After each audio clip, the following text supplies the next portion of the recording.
Salam sejahtera. Kejayaan Johor Darul Ta'zim, JDT, menumbangkan gergasi Jepun, Sunfresh Hiroshima, untuk mara ke suku akhir ACLE telah mendapat perhatian dan pujian daripada Ketua Jurulatih Kebangsaan, Peter Klamovski. Beliau melabelkan kejayaan Johor Darul Ta'zim melangkah ke suku akhir ACL Elite, ACLE, sebagai satu pencapaian epik yang bukan sahaja membanggakan kelab, malah mengangkat martabat bola sepak Malaysia di pesada Asia. JDT mara dengan keputusan agregat 3-2 selepas mengharungi dua aksi sengit menentang Sunfresh Hiroshima di pusingan 16.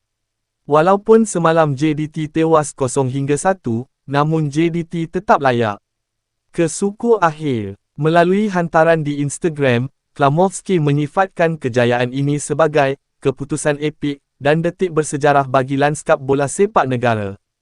Johor Darul Ta'zim kini mengiringi pasukan hebat lain seperti Buriram United, Machida Zelvia, dan Vissel Kobe ke peringkat suku akhir. Luaskan kuasamu Johor.